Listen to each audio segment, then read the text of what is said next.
tell us who you are and what do you do for MGC? Well, my name's Bryan Avers. I've been with Midnight Gaming Championship for the last 4 years. It's been my 4th year. We're 3 weeks into a 20-week season. MGC has grown from something where it was a really small little 10-week deal to basically where we had 4 trucks on the road at one time. I run the operations and oversee everything that goes on. We're a crew of 6. We basically have a bunch of brand ambassadors, people that help us out, and I oversee basically everything. I hop on the microphone, I'll run the tournaments. It's a really fun job, to be honest with you. So how's MGC been in Dallas? MGC has been great in Dallas. It's basically where we're from, so we've always had our largest outcomes here. In the past, we've decided to do some cities one year and then maybe not do them the next year.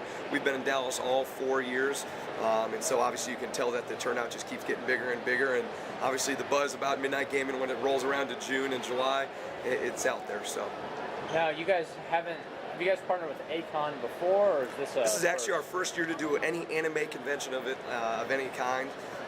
In the past, we've done car shows, concerts, festivals, but to be honest with you, as far as anything that is concerned with A-Kon, this is the craziest thing we've done so far. So what do you think about all these people running around in costumes? Oh my goodness gracious, it's a culture shock. I do love seeing it, and it's kind of fun to see the passion that they bring as well too. So seeing people come out here who've been working on costumes for a full-blown year, and seeing them actually come out and try to win that grand prize, that's kind of a cool deal. So.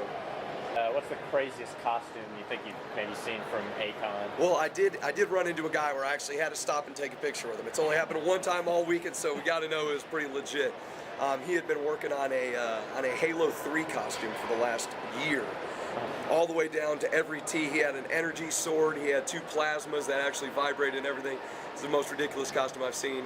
If he's not going home with the grand prize, I have no idea who is. So how is MGC different from some of the other gaming competitions that are out there? Well, obviously there's gaming competitions that have been around for years. They've established themselves, but one of the cool things that sets MGC apart from all the others is that it's absolutely free for the kids to enter. It's something that we kind of pride ourselves by, that any kid can come off the street, really not have to give away his lunch money or anything like that to play. It basically lets them come in, know that the sponsors are taking care of them, AT&T, Gamer Grub, McDonald's, Game Pro, all of those, American Guru, basically ASICs, knowing that we're basically paying for their tournament fee, which is kind of nice. It lets the kids know that it's all about them, basically. It's not about making money. It's not about ripping the kids off. It's about letting them come out, have fun for free, and it's just a great event. So. What about the AT&T mobile? Is that a new game? That is brand new. We've had cell phone games in the past. However, AT&T has come on as our presenting sponsor for the first year. We're absolutely loving them. They actually have 30 display phones out just for absolute demo, and it's really cool what people can just walk up and if they've got Sprint or Verizon, they can still come up and try an AT&T phone, something they've never done. So we have those on display. But however, we're also running a Need for Speed tournament, which is kind of cool.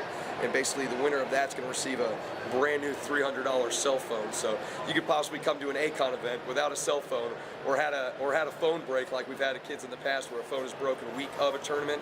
He ends up going home with a brand new cell phone, which is kind of cool. So you get that as well as all the other prizes. So it's really nice for being able to sit down, not even know you're going to pick up a cell phone and play a video game, and then possibly get a high score on that, walk home with a bunch of great prizes. It's a cool feeling. So cool. It's not at all near midnight right now. How is the midnight gaming moving? Is it moving away from being actually at midnight? Is it moving just to an MGC kind of moniker? In the past, we have actually set up in McDonald's parking lots. We've basically, the reason that Midnight Gaming Championship was founded was to promote the late night 24-hour drive-through for McDonald's.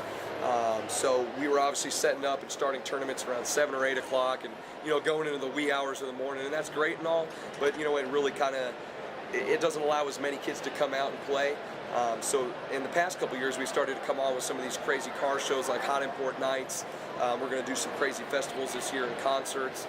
So basically, we're actually allowing more kids to join rather than possibly make a cutoff, because some kids go to bed real late, and there's not too many 12-year-olds or 13-year-olds that can stay out till 4 o'clock in the morning playing video games. So we really like the name. Obviously, there's no reason to change it. But as far as that goes, that is the reason. So how have the competitors been? The competition's been strong. In the past, what we've done is since we're at these concerts and festivals, usually get some of the it's not exactly your target market, but here, every single person here has at least gamed one time in their entire life, and there's a good portion of the people that have gamed their entire life, and that's all they do. So the competition is actually really, really, really strong, and it's starting to show. We're having a lot of close battles early in rounds instead of just in the semis and the finals as well. So it's kind of cool. It's coming to fruition, basically, you'd say. So. What does the winner get from the regional division here? At every one of our on-site divisions, we have these tournaments, and they're all in different cities. We're actually in 20 different cities all over. The first place winner is going to go home with $100 cash, on spot, 10-10s. It looks great, all folded out. You get a free pair of ASIC shoes. They're really nice. Cool. You get a couple gift cards. We have one to American Guru Clothing, which would be if I had to explain it, it's a mix between the Bible and afflictions. So it's got a really strong sense for it. We also have our McDonald's. We have gift cards from them where they can go out and purchase a couple meals, which is always nice. And then obviously you get the winner's T-shirt, which we actually like to keep that very exclusive, where if you see an MGC winner's T-shirt, you know that they won one of our tournaments. So there's only a couple out there over the last 5 years. So it's one of those things. So each winner is going to receive that, and then they're also going to go into a pool of our 32. There's 20 on-site and 12 live tournaments that we're going to do online. So we'll have 32. We're going to have an online tournament that's going to break down from 32 to 16. We'll actually send all 16 of those guys out of each tournament. We have 4 separate tournaments. They'll receive airfare.